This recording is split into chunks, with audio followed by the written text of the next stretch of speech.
Aleluias, graça e paz, amada igreja, no mais poderoso nome de Jesus. Eu quero primeiramente louvar o Senhor novamente por essa oportunidade de poder compartilhar com os amados a instrução do Senhor, amém? E amados, a gente tem aprendido,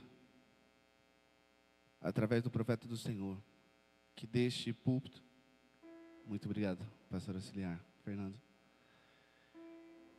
sai vida, amém? Uma fonte que jorra para a eternidade, João capítulo 4, amém? Amados, na última vez que nós estivemos aqui, nós iniciamos uma ministração em duas partes, do qual o tema principal da primeira parte foi um outro evangelho. E neste dia nós vamos dar continuidade, e o tema dessa ministração é o dilema do jovem rico, amém? E durante a ministração nós vamos entender o que o Senhor tem para nos orientar, porque tudo, amados, tem a ver com a vida eterna, amém? Eu vou repetir, tudo tem a ver com a vida eterna. Não há nada, amados, que o Senhor está falando no sentido, num plano terreno, porque tudo que existe, amado, vai deixar de existir.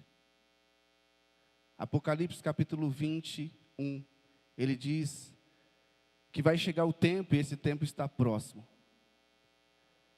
que não existirá nem mais a terra, nem os céus, nem o mar, e nem tudo que há nele.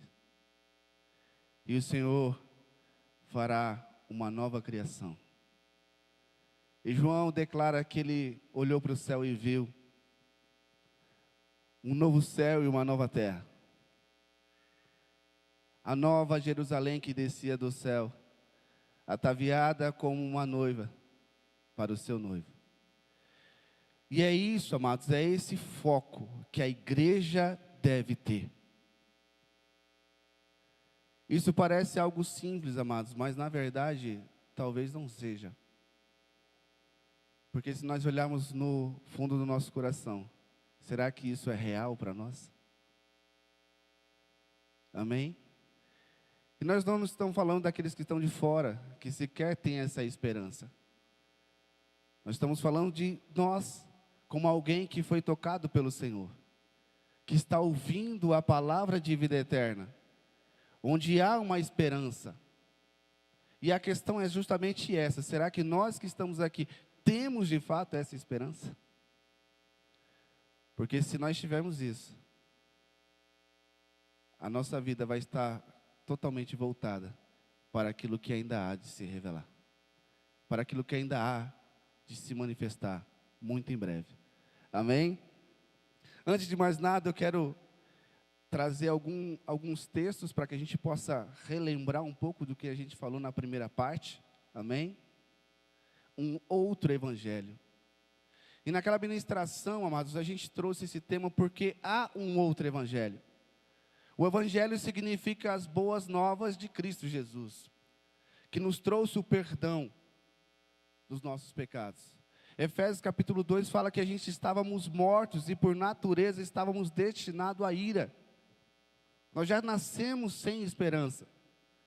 Já nascemos destinados à ira. Mas a palavra de Deus fala no versículo 4, pelo muito amor com que Deus nos amou, nos deu vida através de Cristo. E nos vivificou e nos deu a nova esperança. Amém? Nos deu a oportunidade de sermos perdoados, não importando o que nós fizemos antes. Nos deu a oportunidade de começar de novo uma nova vida e viver em novidade de vida. Romanos fala, capítulo 12. Aleluia. E nos deu uma esperança. O motivo pelo qual nós podemos viver, não importa as dificuldades, não importa as adversidades da vida, não importa os sofrimentos da vida, há algo que nos motiva a viver. Não por aquilo que nós vemos, mas por aquilo que está ainda oculto e pronto e próximo a se revelar. Isso é fé, Hebreus fala. Amém? Então, mas há um outro evangelho que já veio desde o jardim. Quando Deus determinou ao homem, Ele criou tudo perfeito e deu tudo para o homem. E o mais importante era que Deus vinha todos os dias ter comunhão com o homem e falava com o homem face a face. Essa era a maior maravilha. E o Senhor fala assim: apenas não comem do fruto que está naquela árvore no meio do jardim. Mas veio Satanás através da serpente, de uma forma muito astuta. O que Deus disse?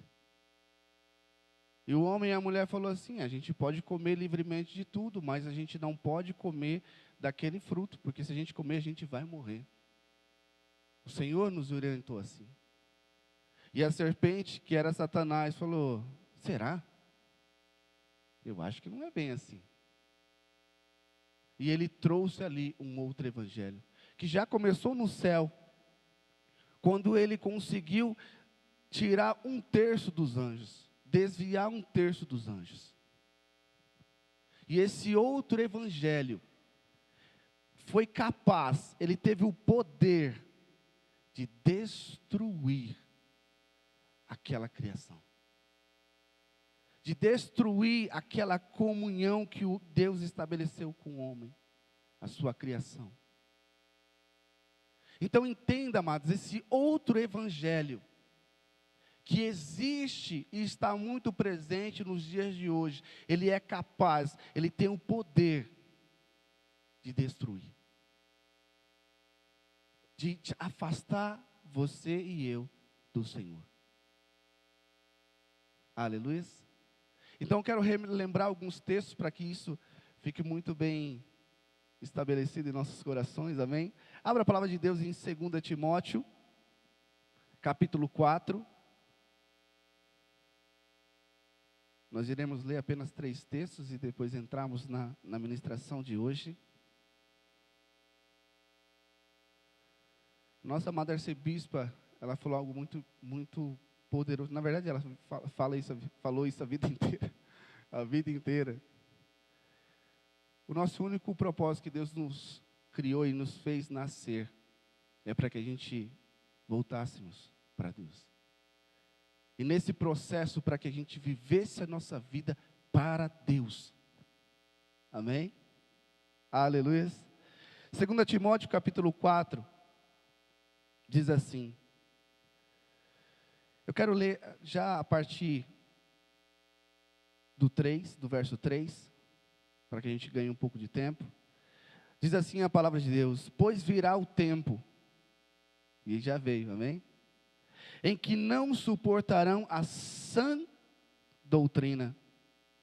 Ao contrário, como quem tem comichões nos ouvidos, ajuntarão mestre para si mesmos, segundo os seus próprios desejos. Eles se recusarão a dar ouvidos à verdade, voltando-se para os mitos. Aleluia. Olha só, amados, essa advertência que o Senhor nos deu.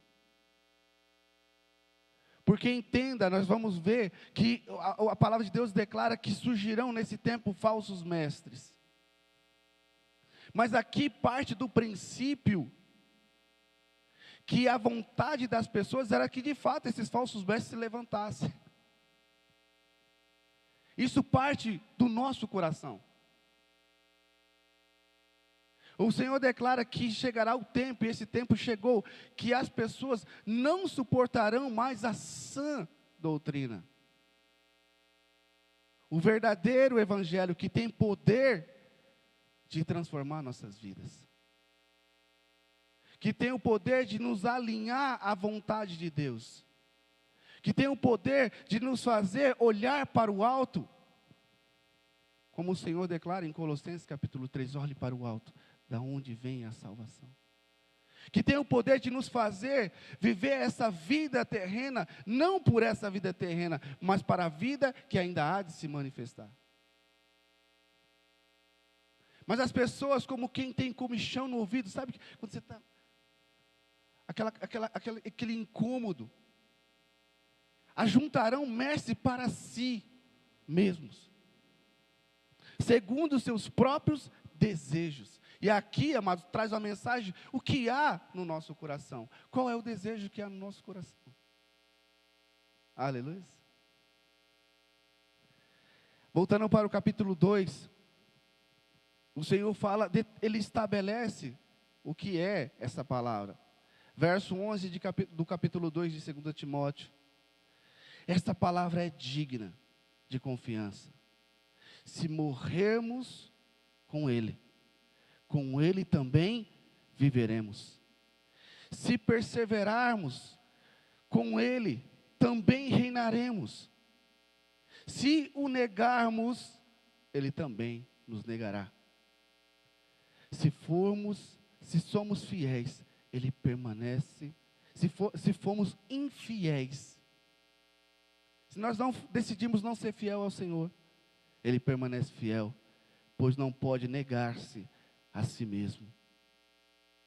E aqui o Senhor, Ele lança o fundamento, amados, da palavra de Deus. Essa palavra é digna de confiança. Se nós morremos por essa vida, e a gente viu naquele texto, que para ganhar a vida eterna, nós temos que morrer para esta, junto com nossos desejos, paixões, amém? Convicções. Se nós perseverarmos, porque essa vida é difícil, esse caminho é estreito, esse caminho é apertado, mas se nós perseverarmos, Apocalipse, capítulo 3 fala, aquele que vencer herdará a coroa da vida.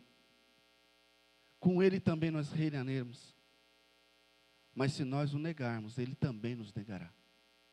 Amém? 2 Pedro capítulo 2, a partir do verso 1. Isso que nós vimos no outro evangelho. Amém?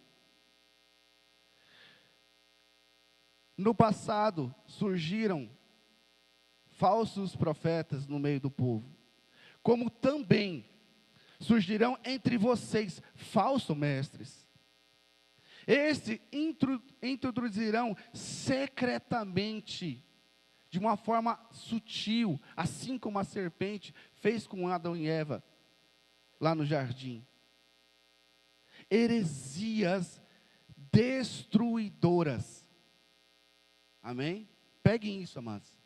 Esses falsos mestres que vão surgir e já surgiram no meio do seio da igreja, de uma forma sutil, de uma forma velada, eles vão introduzir heresias destruidoras. Não à toa, quando nós olhamos para a situação das igrejas hoje, e é fácil você olhar a situação das igrejas quando você vê os seus membros. Aleluia. E a gente vê essa palavra se cumprindo. Amém?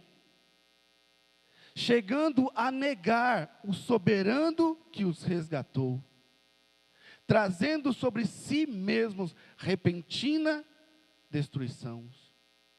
Muitos seguirão os caminhos vergonhosos desses homens, e por causa deles será difamado o caminho da verdade. Em sua cobiça, traz mestres, os explorarão. Não é isso que nós vemos hoje? Com histórias inventadas. Há muito tempo a sua condenação paira sobre eles, e a sua destruição não tardará. Essa vai ser a recompensa, amém? Não só deles, mas daqueles que seguem os seus caminhos. Mateus capítulo 4. E aqui nós vamos ver como esse falso evangelho É terrível, mas aqui vai contar a tentação de Jesus. Amém? Então Jesus foi levado pelo Espírito ao deserto para ser tentado pelo diabo. Depois de jejuar 40 dias e 40 noites, teve fome. E o tentador aproximou-se dele e disse: se és o Filho de Deus, manda que essas pedras se transformem em pães. Jesus respondeu: está escrito, nem só de pão viverá o homem, mas de toda a palavra que procede da boca de Deus. Então o diabo o levou à cidade santa e o colocou na parte mais alta do templo. Em outras versões está no pináculo do templo. Ele disse: se és o Filho de Deus, joga-te daqui para baixo, pois está escrito, ele dará ordem aos teus anjos a seu respeito, e com suas mãos eles o segurarão, para que não tropece em alguma pedra. Jesus lhe respondeu: também está escrito, não põe o Senhor, o seu Deus, à prova. Depois o diabo o levou a um monte muito alto, e lhe mostrou todos os reinos do mundo e o seu resplendor. Em outras versões, e a sua glória. Ele disse: tudo isso lhe darei, se prostrado me adorares.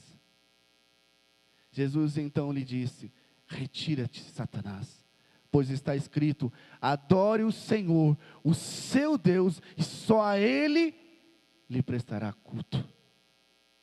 Então o diabo o deixou. E aqui nós vimos naquela ministração, e ela está no canal do ministério, quem não conseguiu ver, veja, amém? Ali também há muitas outras ministrações que eu creio que vai ajudar os amados muito. Eu quero novamente encorajar a todos que, amados, vão lá.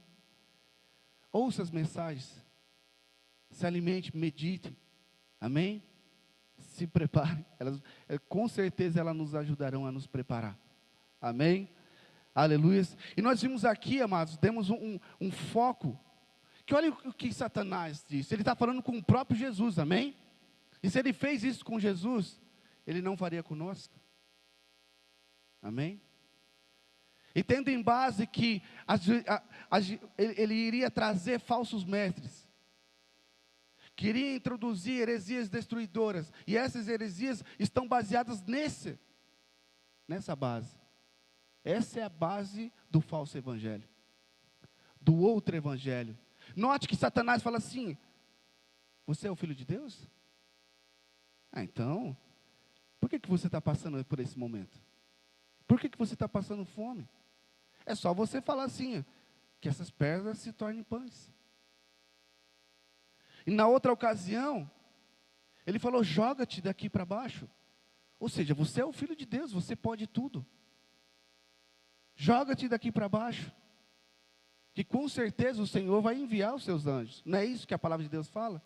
Isso nos traz, amados, que Satanás muitas vezes, para nos persuadir e nos enganar, ele vai usar a própria palavra.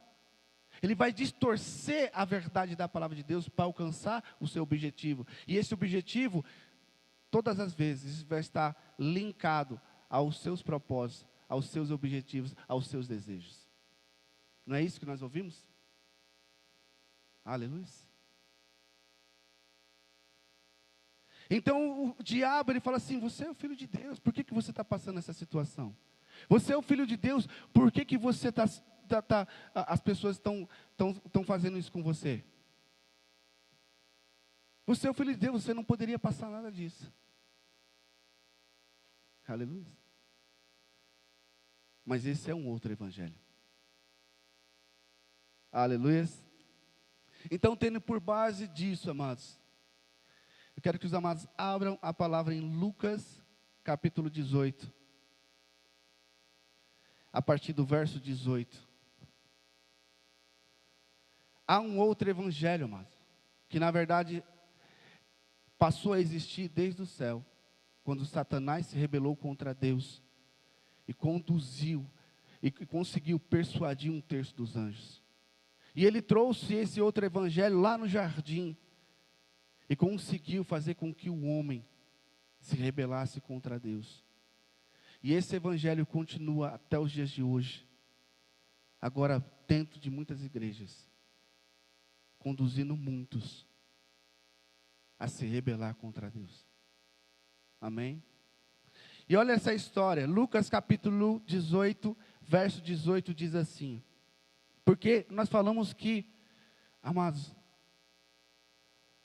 tudo tem a ver com a minha e a sua eternidade. Amém? Note isso, amados, peguem isso. Essa vida, por mais que a gente consiga viver chegar aos 80, aos 100 anos, um pouco mais do que 100 anos, nós iremos morrer, amados. Nós vamos ver hoje que nu a gente veio a esta terra e nu a gente vai voltar. Nós falamos ontem na célula ali de Campo Limpo. Por mais que a gente tenha feito de tudo, amados, nessa terra, tenha alcançado os nossos objetivos, se esforçado para ser alguém, fazer alguma coisa, isso naquele dia, amados, nada vai valer. Naquele dia, no dia da nossa morte, não vai importar e não vai valer nada o que você foi, o que você fez ou o que você tem. Não vai valer nada. Entenda isso, amados. Porque isso pode ser a chave para que a gente entenda o Evangelho de Cristo Jesus, o verdadeiro Evangelho de Cristo Jesus. No dia da nossa morte, amados, tudo que a gente fez, alcançou, conquistou, foi ou deixou de ser, naquele dia não vai importar. Não vai valer nada. Aleluia. Mas já conseguiram pensar nessa ótica? Amém? Porque entendendo isso, amado, a gente vai viver a nossa vida com um propósito diferente. Com um propósito eterno. Aleluia. Lucas capítulo 18, verso 18 diz: certo homem importante, olha só como o Senhor começa esse texto. Ele não diz o nome, amém? Ele fala que era um homem importante. Essa está na minha tradução. Em outras versões está um jovem rico, amém? Que é o tema, aliás, da mensagem. Certo homem importante lhe perguntou: bom mestre, o que farei para herdar a vida eterna?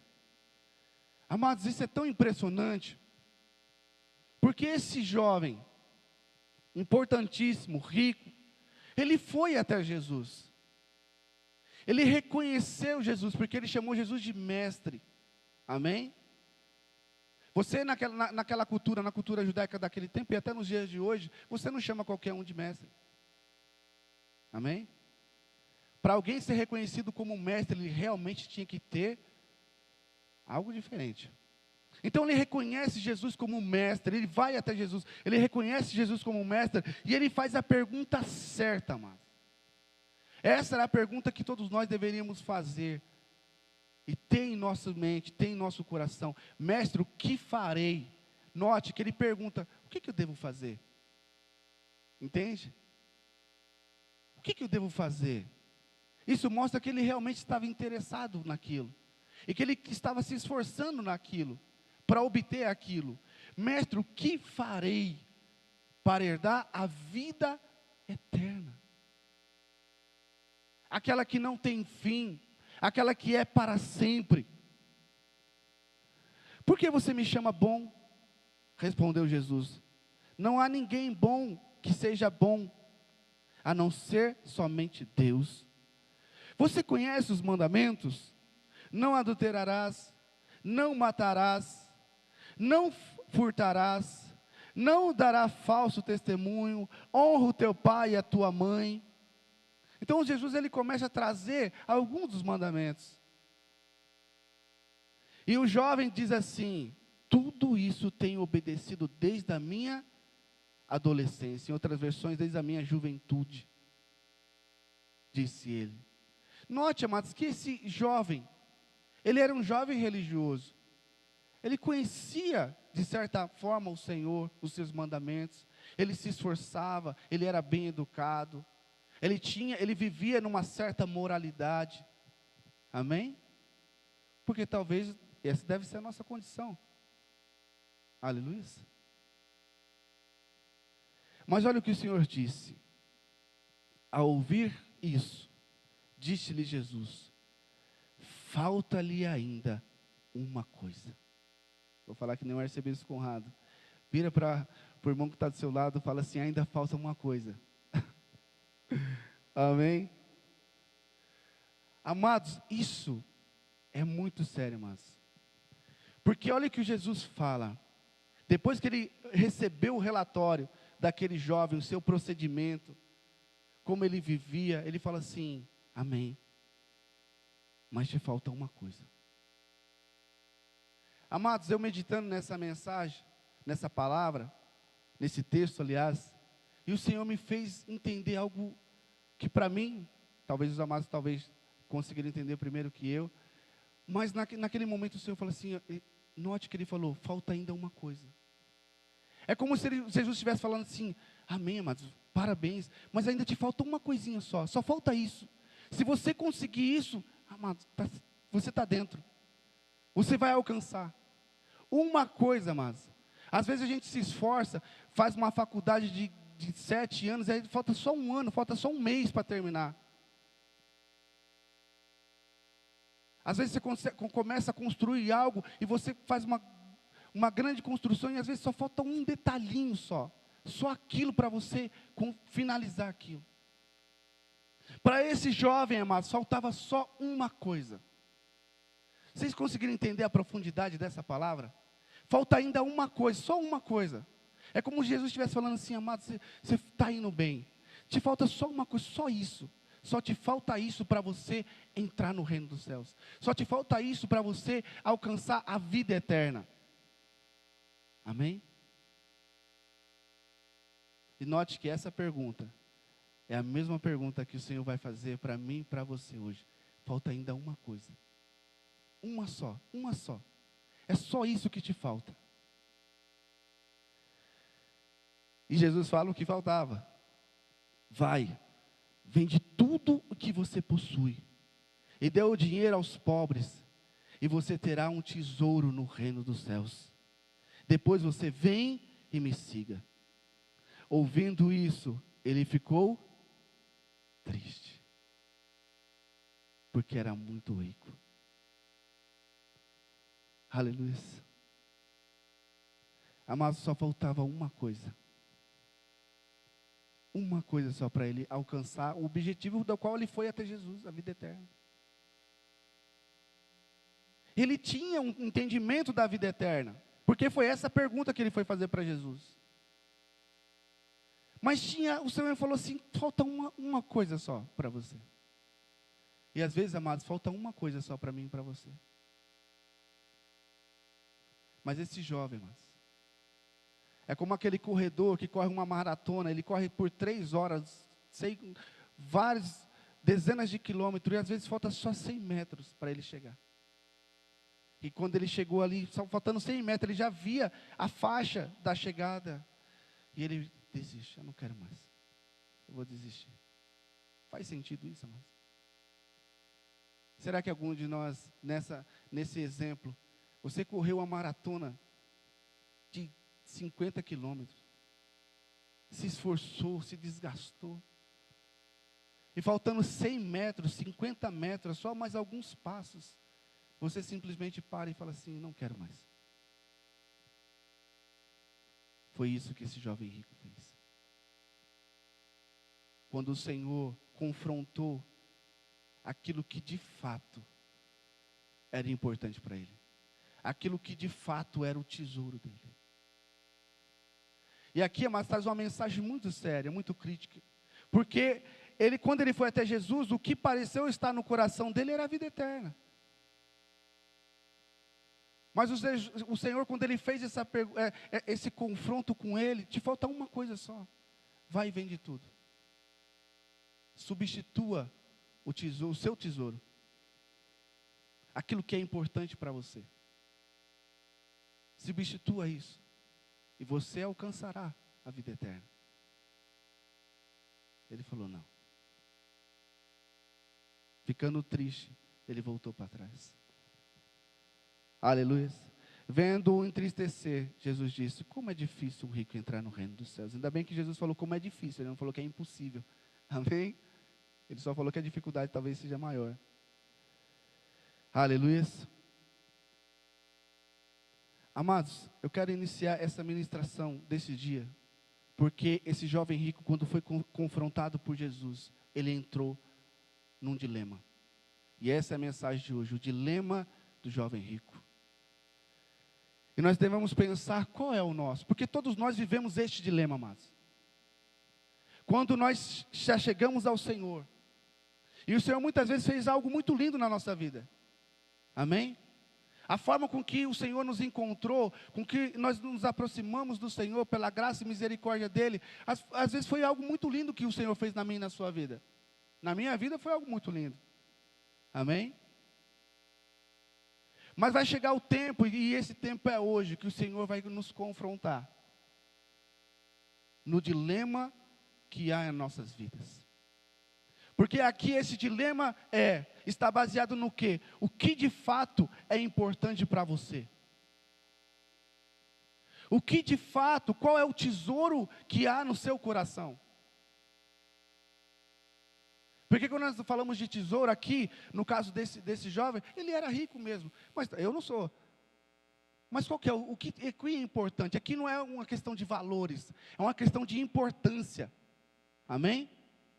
O que de fato é importante para nós? Qual é o tesouro que há no nosso coração que pode nos fazer negar a Cristo Jesus?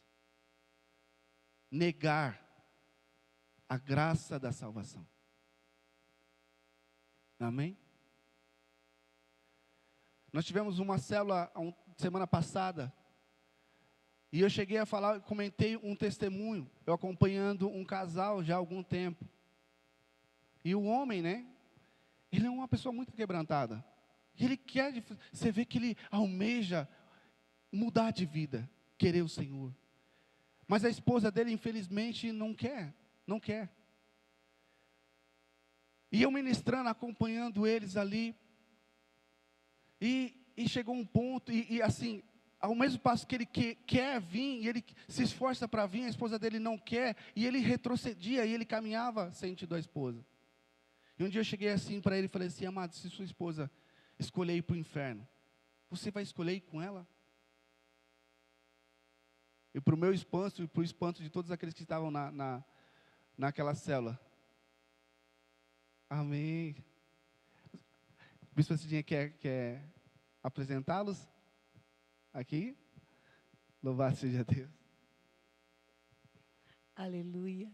Que alegria, amadas, em recebê-las. Nossa preciosa irmã Fabíola, irmã Inês, Angélica e Lina. Muito obrigada por terem vindo, que o Senhor as abençoe. Vamos continuar ouvindo a ministração e ao final nós conversaremos, amém? Amém, glória a Deus. Aleluias, louvado seja Deus.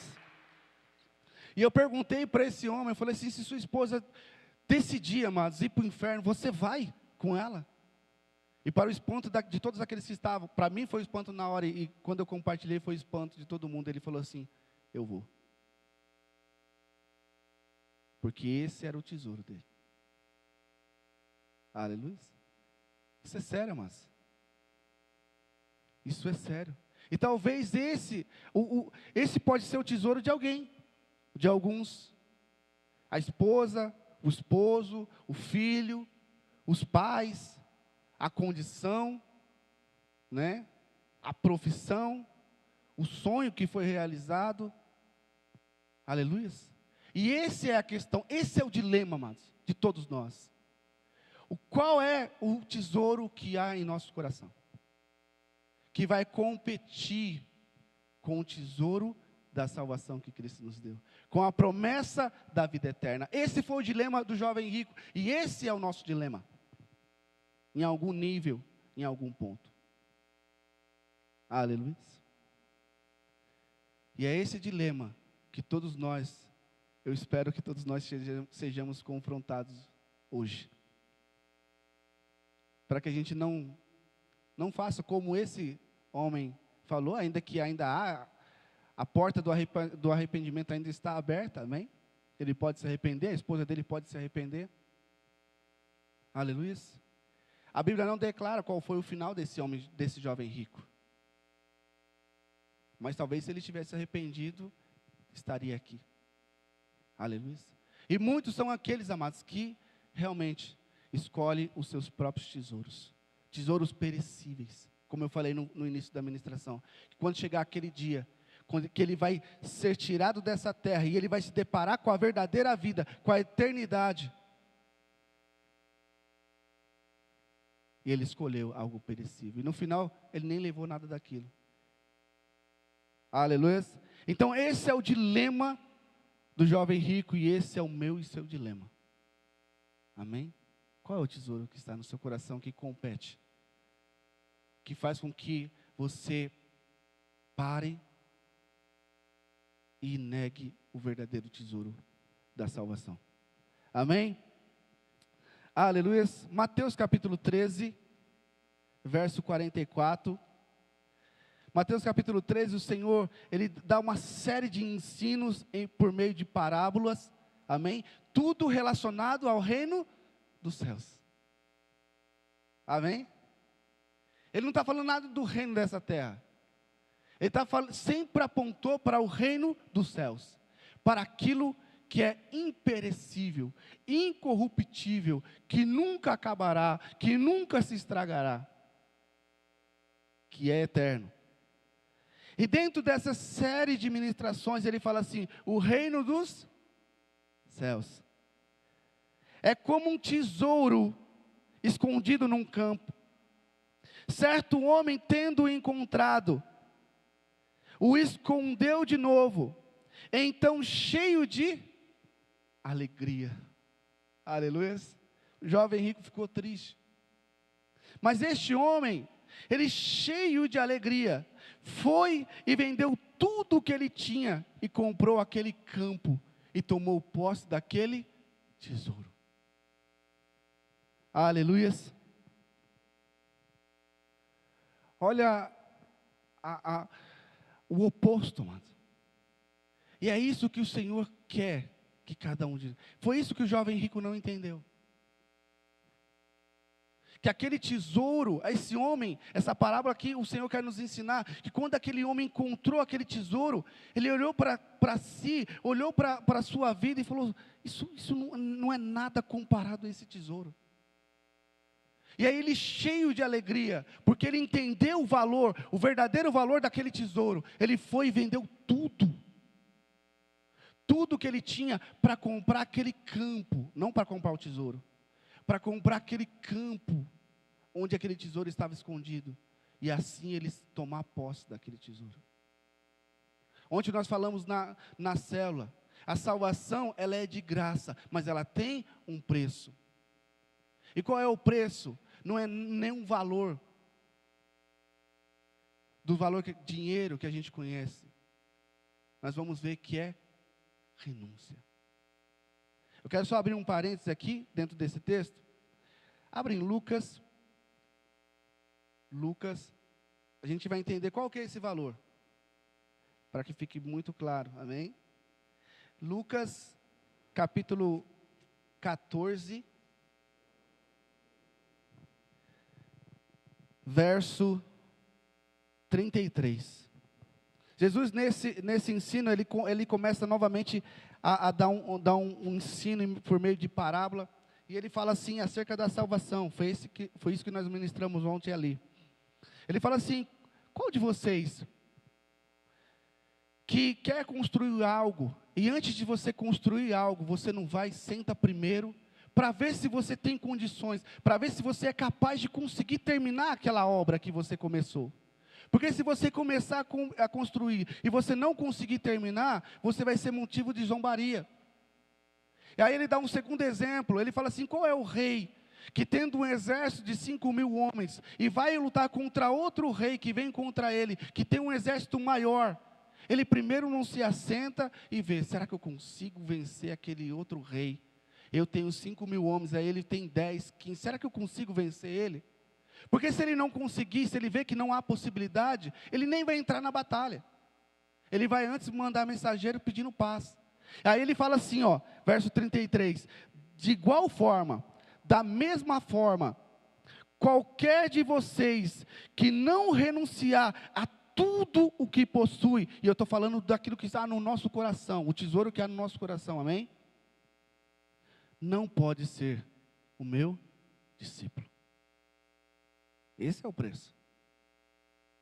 Porque quando nós olhamos Isaías 53, e nós vemos ali, qual foi o preço que Jesus pagou, para nos dar o perdão, para nos dar a condição de ter uma nova vida, e para nos dar a esperança, a promessa daquilo que está escrito em João 14, eu vou para o Pai, mas lá eu vou construir moradas, e voltarei para vós, para buscar vocês, para onde eu estiver, vós estejais também para sempre.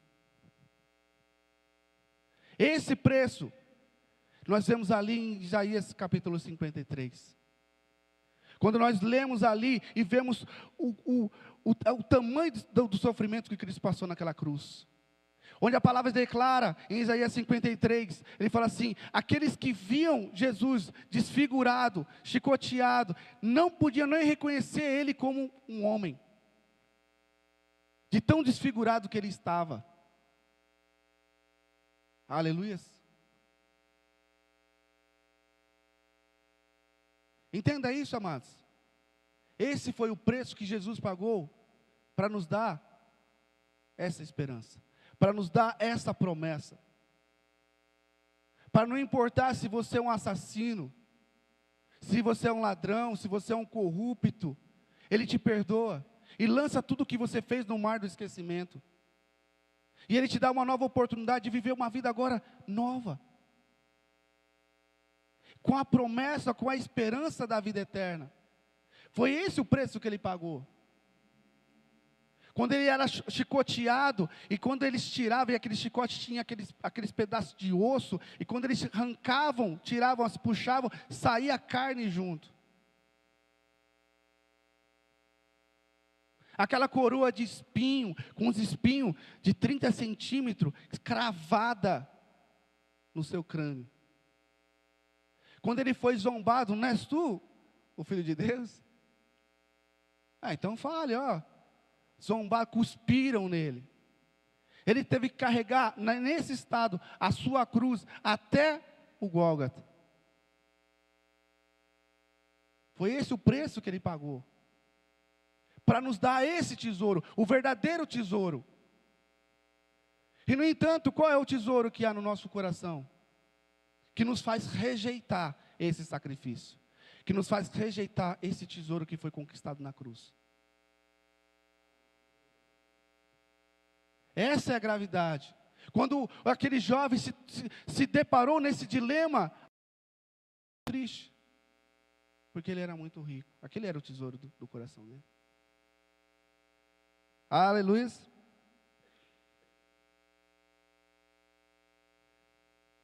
Isso é sério, mas ontem nós falamos ali em Campo Limpo que a salvação, amados, é muito séria. E muitas vezes nós romantizamos a salvação. Nós romantizamos a cruz. Nós colocamos aqueles banners bem bonitos, com um texto bíblico da cruz e tal. Mas, amados, a cruz é séria, mano. Não tem nada romântico ali. Amém? Entenda, amados, nós fazemos isso muitas vezes. Nós romantizamos a cruz. Nós usamos aquelas camisas, né, com a cruz, com textos bíblicos. E, amados, na verdade, se a cruz não for real para nós, o entendimento da cruz não for real para nós, aquilo ali não é nada, mano. Aleluia. Marcos capítulo 8, verso 31.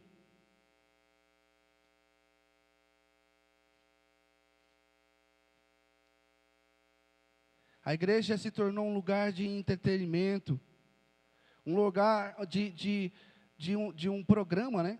A gente se sente bem, confortável. Nossa, foi muito bom. Culto, aleluias.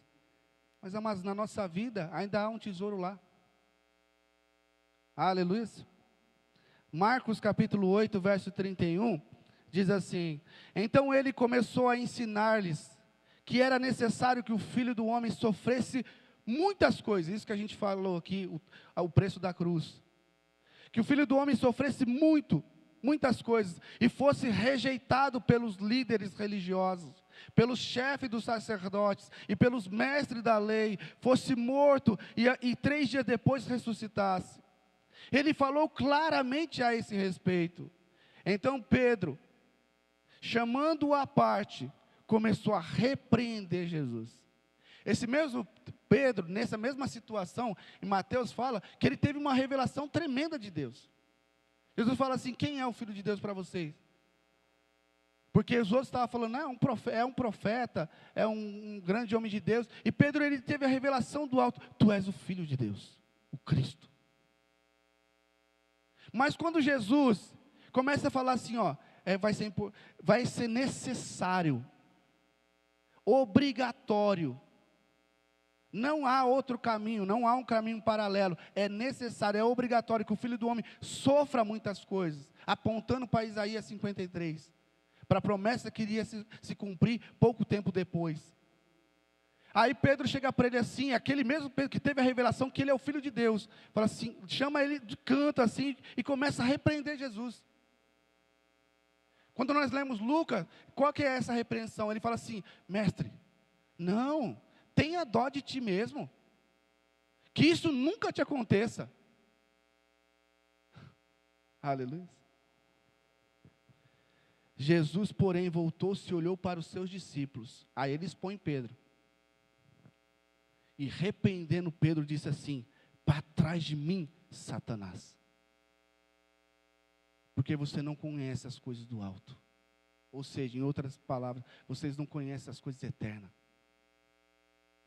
Pedro rejeitou aquele sofrimento de Cristo Jesus. Ele falou: não, mas você não pode passar. Não é a mesma coisa que Satanás fez quando tentou Jesus? É por isso que Jesus fala assim: sai para trás de mim, Satanás. Entende essa conexão? Ali Satanás, em um momento, tomou ali a vida de Pedro e usou mesmo a estratégia que ele fez lá em Mateus 4. Tu és o Filho de Deus. Não, você não pode sofrer isso. Longe de ti. E Jesus, olhando aquilo que não era Satanás, porque esse é o objetivo de Satanás, te trazer um outro evangelho. Amém? O evangelho que é baseado no horizontal, nos prazeres dessa terra, nos confortos dessa terra, aquilo que tudo que vai te atrair, vai te afastar de Deus. Porque o objetivo de Deus é te tirar dessa terra. É te levar você a viver um plano vertical, que aponta para a eternidade. É por isso que nós lemos Atos dos Apóstolos, depois que o Espírito Santo vem e desce na igreja. E há um grande mover, aqueles homens que estavam lá escondidos, com medo, eles saem e começam a pregar. E eles são chicoteados e eles voltam a pregar. E eles são presos e eles voltam a pregar. E eles estão ali, e eles vendem tudo que tem, e colocam ali aos pés dos apóstolos, para que nenhum deles tenha necessidade. Não há mais, eles se desprendem de tudo, eles entendem agora, eles começam a viver num plano horizontal, vertical, focado no céu. Eles se desprendem dos tesouros que eles tinham, que havia no coração deles. Aleluia. A igreja de Atos dos Apóstolos, a primeira igreja, ela entendeu o verdadeiro evangelho. Aleluia. Continuando o texto, verso 33. Jesus, porém, voltou-se e olhou para os seus discípulos e repreendeu Pedro, dizendo: para trás de mim, Satanás. Você não pensa nas coisas de Deus, mas só nas coisas do homem. Não, eu não posso, eu sou um filho de Deus, eu não posso passar por isso. Então ele chamou a multidão e os discípulos e disse: se alguém quiser acompanhar-me, em outras versões está seguir-me, negue a si mesmo, tome a sua cruz, e em Lucas fala assim, dia a dia.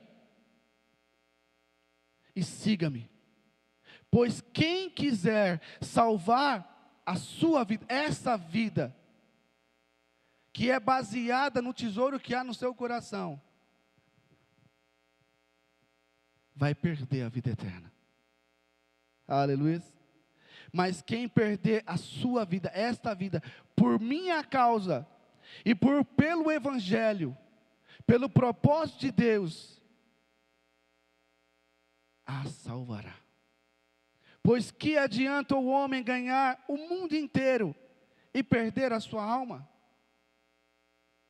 Muitas vezes a gente fala, quando é no nível ministerial, você está ali correndo atrás de almas e tal, mas aqui, o Senhor não está falando disso. Ele está falando assim do mundo, das coisas que há no mundo, isso que nós vemos aqui. O que adianta o homem ganhar tudo isso? As glórias, o reino e as suas glórias, e perder a sua alma. Aleluia. Se alguém, e ele continua, verso 37, ou o que o homem poderia dar em troca da sua alma, ainda que ele ganhasse o mundo inteiro, que ele fosse o trilionário, ele poderia trocar isso pela salvação dele? Porque não é esse o preço da salvação. O preço da salvação é a nossa renúncia. Aleluia. Se alguém se envergonhar de mim e das minhas palavras, nesta geração adúltera e pecadora, o Filho do Homem se envergonhará dele, quando vir na sua glória e de seu Pai com os santos anjos, quando se manifestar esse dia. Foi isso que aconteceu com aquele jovem rico, quando ele se entristeceu e voltou para trás. Ele se envergonhou de Jesus e das suas palavras. E o Senhor também se envergonhou dele. Amém? Filipenses capítulo 3. Filipenses capítulo 3.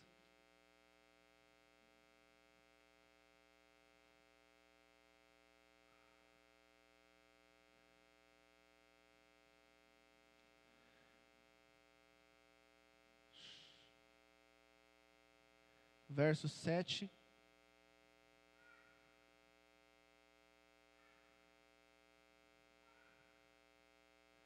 Filipenses capítulo 3, verso 7 diz assim: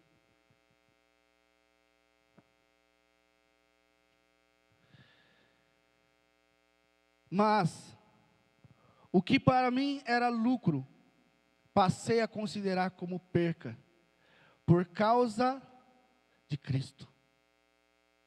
Mais do que isso, considerei tudo como perca, comparado com a suprema grandeza do conhecimento de Cristo Jesus, meu Senhor. Por quem perdi todas essas coisas. E a gente vai ver antes do verso 7, ele fala assim: se alguém pode se gloriar na carne, eu também. E ele começa a falar quem ele era, quem ele foi. E ele fala que tudo aquilo que ele alcançou, ele fala assim: eu considerei tudo como perca. Eu perdi tudo para ganhar Cristo, para conhecer a suprema grandeza de Cristo Jesus. Por quem perdi tudo, mais do que isso, considerei tudo como perca, comparado com a suprema grandeza do conhecimento de Cristo Jesus, meu Senhor. Por quem perdi todas essas coisas, eu as considero como esterco. Amém? Todo mundo sabe o que é esterco. Aleluia. Olha só, amados, isso não é só uma palavra de efeito, como aquelas que a gente pega uma camisa e coloca. Para Paulo isso aqui foi real. Ele considerou tudo como esterco, para poder ganhar a Cristo. Ele entendeu o preço. E ser encontrado nele, não tendo a minha própria justiça que procede da lei, mas a que vem mediante a fé em Cristo Jesus. E quando ele fala fé em Cristo Jesus, amados, isso é muito profundo. Porque, como eu falei, não é uma palavra de efeito. Ele viveu isso porque ele realmente creu em Cristo Jesus, no seu sacrifício e na sua promessa, a ponto dele se tornar isso real na sua vida. A justiça que procede de Deus, que se baseia na fé. Quero conhecer a Cristo, o poder da sua ressurreição, e aqui ele já está falando de algo eterno, e a participação em seus sofrimentos, tornando-me como ele na sua morte, para que de alguma forma alcançar a ressurreição dentre os mortos. Aleluia.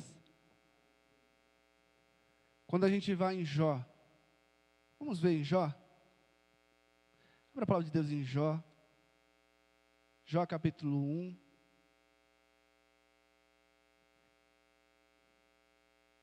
Jó vem antes de Salmos.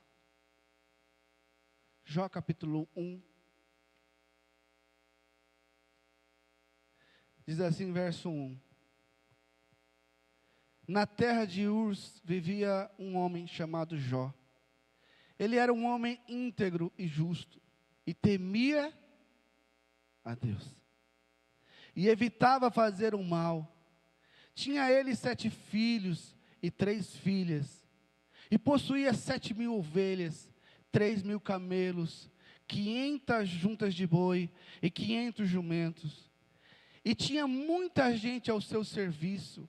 Ele era o homem mais rico do Oriente. Aleluia. Se a gente for continuar lendo, a palavra descreve assim, que os seus rebanhos estavam espalhados pela terra. Aleluia. Mas olha só, verso 6, pula para o verso 6. Diz assim: certo dia, os anjos vieram apresentar-se ao Senhor. Isso lá no céu, amém? E Satanás também veio com eles. E o Senhor disse, foi o Senhor que disse, foi o Senhor que iniciou aquele diálogo, amém? E o Senhor disse a Satanás: de onde você veio? Satanás respondeu ao Senhor: de perambular pela terra e andar por ela. Olha só. Disse então o Senhor a Satanás, porque ele estava perambulando pela terra, amém? Reparou no meu servo Jó? Em outras versões, você tem visto o meu servo Jó? O meu servo Jó. A próxima ministração, amados, que quando a gente tiver a oportunidade de estar aqui novamente, vai ser assim, o verdadeiro servo, amém? Que está baseado nesse texto. Você tem visto o meu servo Jó? E olha o testemunho que Deus dá do servo Jó. Não há ninguém na terra como ele, irrepreensível, íntegro, homem que teme a Deus e evita o mal. Olha só o que Satanás fez então, falou: será que Jó não tem razões para temer a Deus? Lembre que o evangelho de Satanás: tu és filho de Deus? Então você não pode passar fome, você não pode passar necessidade, você não pode ser confrontado, você não pode ser desprezado, você não pode ser rejeitado. Aí Satanás, quando Deus dá testemunho de Satanás: você tem visto o meu servo Jó, o quanto ele é íntegro, irrepreensível, um homem que teme a Deus. Aí Satanás fala assim para o Senhor: mas será que ele não tem razões para isso? Aleluia. Acaso não puseste uma cerca em volta dele, da família dele e de tudo que possui? Tu mesmo tem abençoado tudo o que ele faz, de modo que os seus rebanhos estão espalhados por toda a terra. Satanás conhecia ele. Ele estava perambulando pela terra. Satanás conhece a mim e você, amado. Amém? Tome isso, amados. Pegue isso. Ele conhece. Aleluia. Tu mesmo tem abençoado tudo o que ele faz, de modo que os seus rebanhos estão espalhados por toda a terra. Mas estende a tua mão e fere tudo o que ele tem. E com certeza ele te amaldiçoará na tua face. Aleluia. Olha só, amados. Satanás fala assim, mas ele, com certeza ele teme o Senhor. O Senhor abençoou ele em tudo. Ele tem uma família perfeita. É um homem extremamente rico, não tem falta de nada. Com certeza ele vai te temer. Mas fere tudo. Tira, toca em tudo isso, para o Senhor ver que ele vai te amaldiçoar.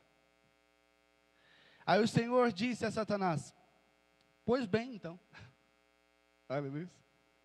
Pois bem, disse o Senhor, tudo o que ele possui está nas tuas mãos. Apenas não toque nele. Então Satanás saiu da sua presença, da presença do Senhor. Eu não vou continuar lendo o texto, mas eu vou citar aqui. Então Satanás vai, a primeira coisa que Satanás faz, mata todos os filhos dele, de uma vez só. E o que Jó faz? Deus deu, Deus tomou. Bendito seja o nome do Senhor. Aleluia. Depois Satanás, ele vai e toca em tira toda a riqueza de Jó. Deixa ele zero.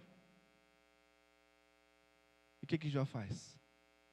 Nu eu vim a este mundo e nu voltarei. Não tem importância isso. Então Satanás vai e agora toca na saúde de Jó. Fere ele completamente com chagas. E o que Jó faz? Está ali coçando com um pedaço de telha, um caco de telha. Bendito seja o nome do Senhor. E agora Satanás vai e levanta os seus amigos contra Jó. E os amigos começam a zombar dele, a amaldiçoar ele. Está vendo? Você está em pecado, é por isso que Deus fez isso aí. E o que Jó faz? Ora por eles. Intercede por eles. Aleluia. Eu quero ler Jó 42. Lá, o último capítulo de Jó. Jó 42, verso 5, a partir do verso 5.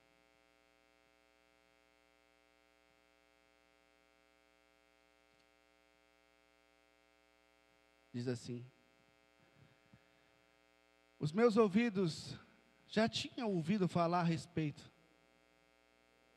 a teu respeito, mas agora os meus olhos te viram. Aleluia. Em outras versões, o Senhor fala assim, a palavra de Deus fala assim, eu conheci o Senhor só de ouvir falar, mas agora os meus olhos podem ver Ele. Aleluia. E o Senhor então, Ele vai e restabelece tudo para Jó. Mas isso não foi o importante, Jó não batalhou por isso, Jó nem quis isso. Jó, ele entendeu o que é servir ao Senhor, o que é amar a Deus, em relação ao que era palpável para ele. Aleluia. Lucas capítulo 19, eu quero encerrar. Se os amados da adoração já puderem tomar o lugar. Amém. Lucas. Jó também foi confrontado como aquele jovem rico. E ele também se deparou no mesmo dilema. Mas o que Jó fez? Aleluia. E olha que a luta de Jó não foi fácil. Não foi fácil. Mas no final, ele meditando em tudo aquilo, ele fala assim, antes do Senhor restaurar tudo, ele fala assim, antes eu só conhecia o Senhor de ouvir falar. E olha que só conhecendo o Senhor de ouvir falar, ele já fez tudo isso. Mas agora os meus olhos contemplam. Agora eu conheço Ele de verdade. Aleluia.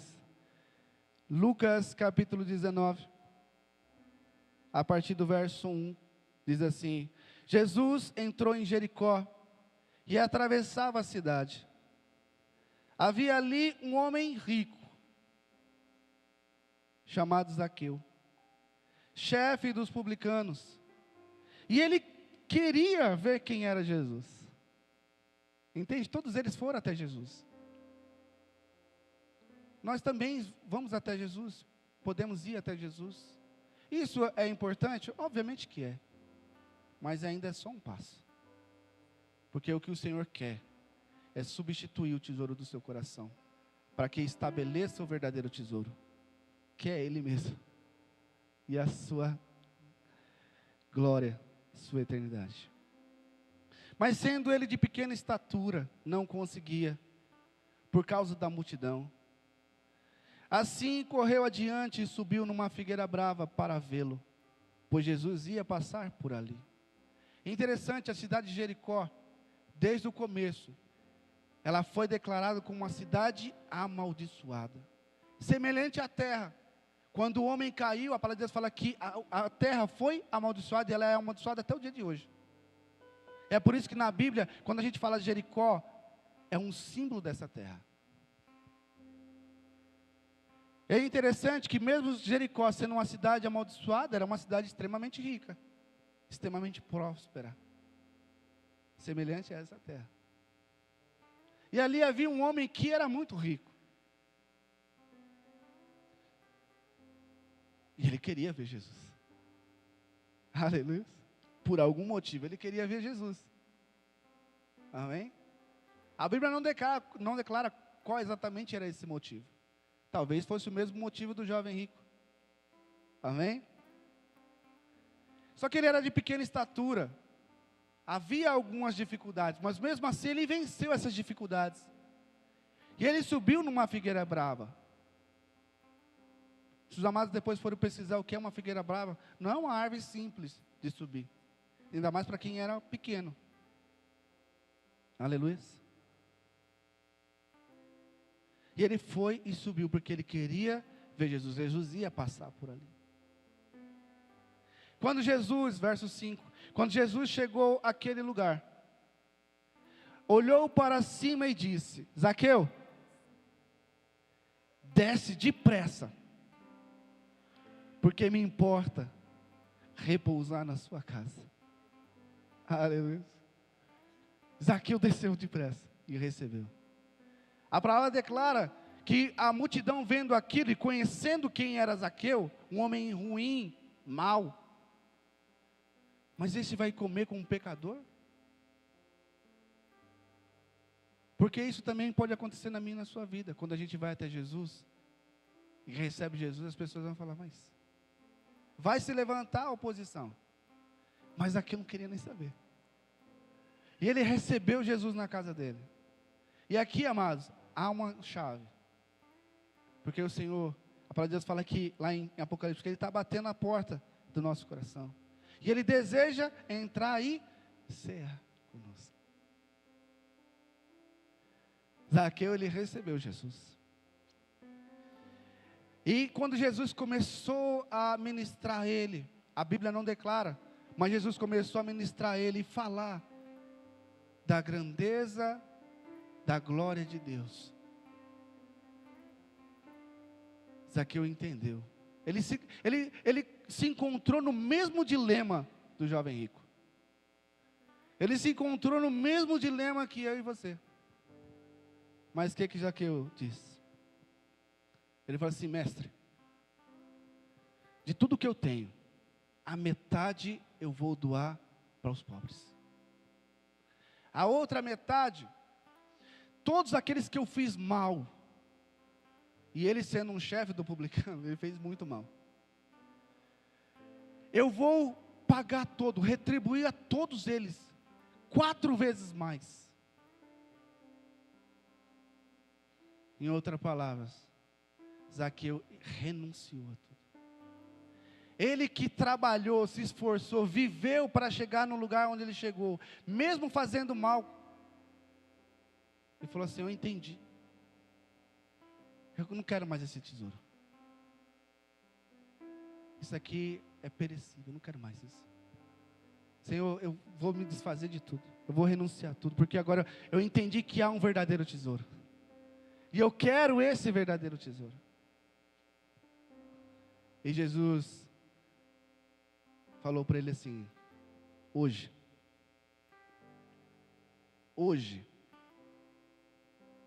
chegou salvação para esta casa. Aleluia. Os amados recebem essa palavra no poderoso nome de Jesus. Eu agradeço a minha oportunidade, no mais poderoso nome de Jesus.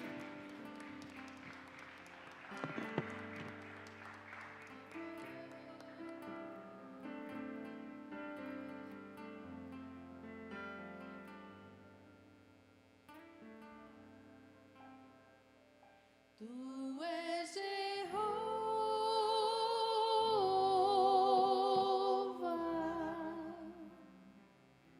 Tu és Jeová,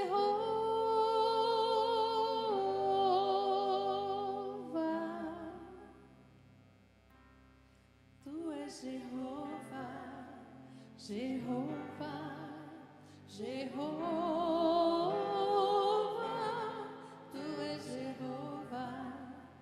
Jeová, Jeová, Tu és minha cura, Tu és minha cura,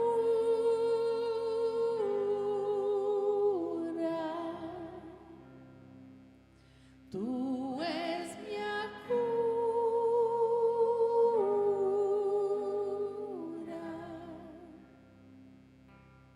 Tu és minha cura, minha cura. Minha cura,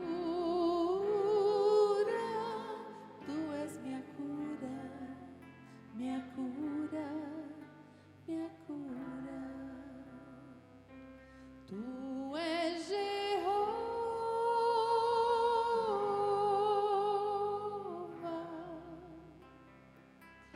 Tu és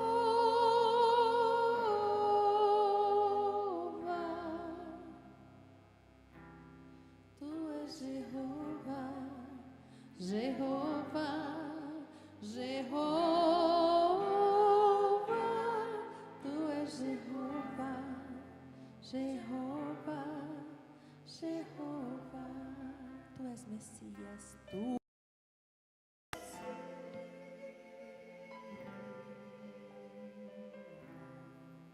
Messias, Tu és Messias.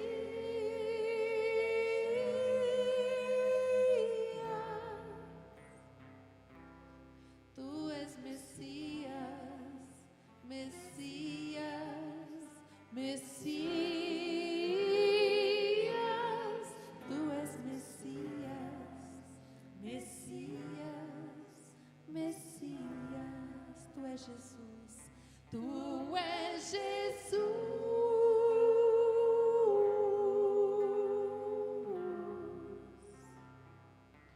Tu és Jesus,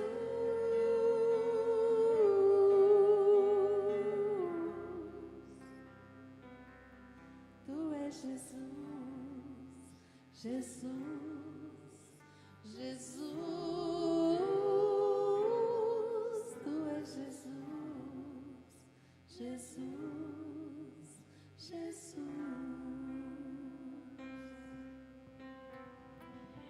Ele é o nosso tesouro.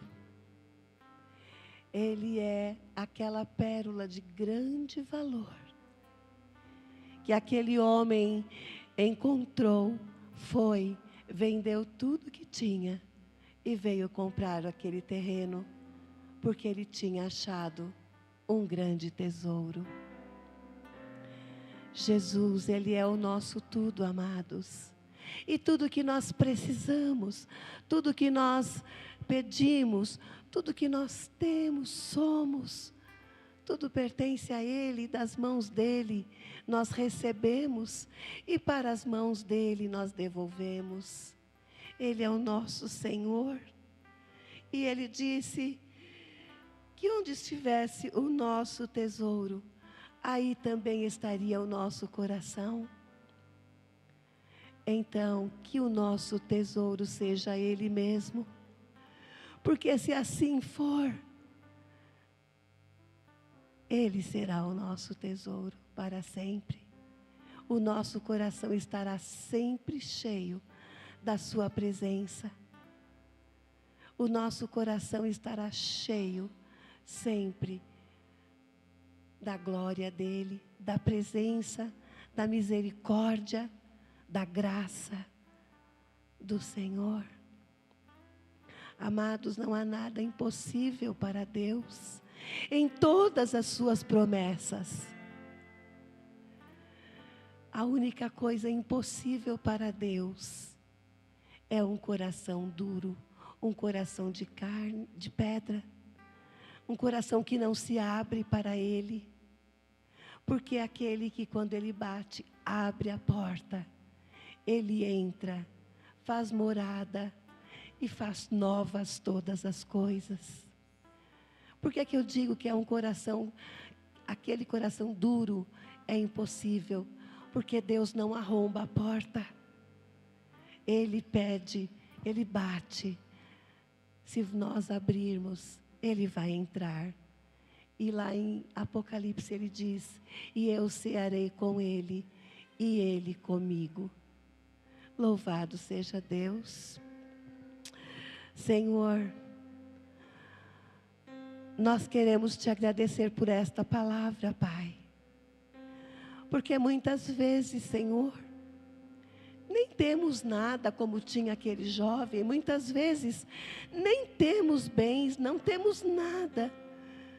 Mas o nosso coração está em pequenas coisas que nos fazem perder o foco da eternidade. Não era porque aquele jovem tinha dinheiro, era porque o coração dele estava na sua riqueza. O Senhor se agrada em nos abençoar, mas o Senhor não quer que a bênção seja o nosso tesouro. Quem deve ser o nosso tesouro és Tu, Senhor. Pai eterno, muito obrigada por nos alertar nesta manhã. Muito obrigada por nos despertar mais uma vez para as realidades eternas. Em João 17, o Senhor Jesus disse: e a vida eterna é esta, que Te conheçam a Ti, o único Deus verdadeiro, e a Jesus Cristo, a quem enviastes. Senhor, Tu és a vida eterna.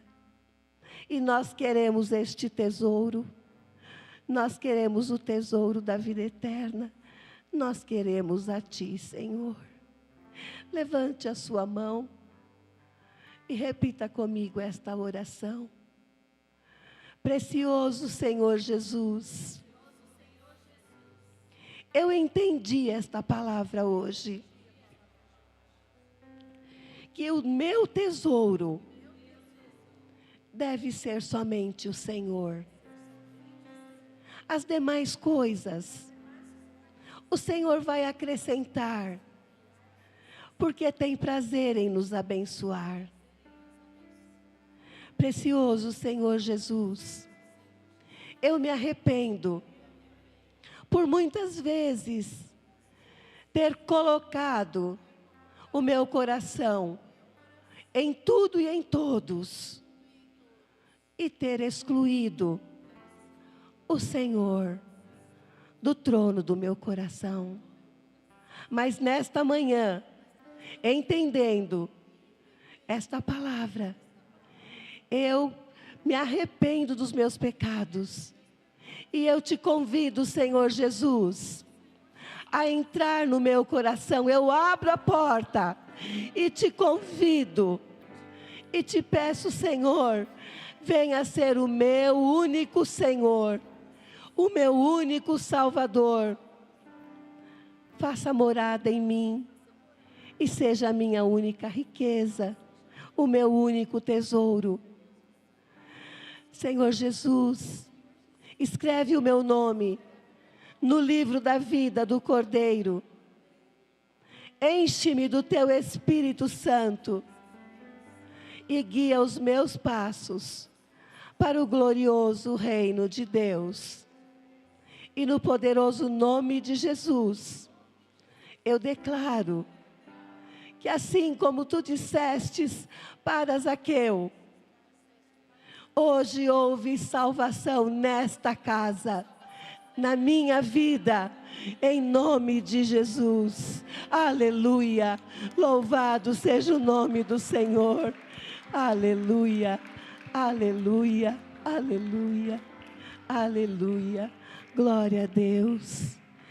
Que o Senhor te abençoe e te guarde. Que o Senhor faça resplandecer o seu rosto sobre ti. Que Ele tenha misericórdia de ti. Que o Senhor sobre ti levante o seu rosto e te dê a paz. A paz que excede todo entendimento humano. E que só Jesus, o príncipe da paz, pode dar. Que a graça, a misericórdia do Senhor e a doce consolação do Espírito Santo sejam com todos nós, em nome de Jesus. Que todos possamos ter uma semana abençoada na presença do nosso Deus. Amém. Deus abençoe a todos. Shalom, shalom, amadas e amados irmãos.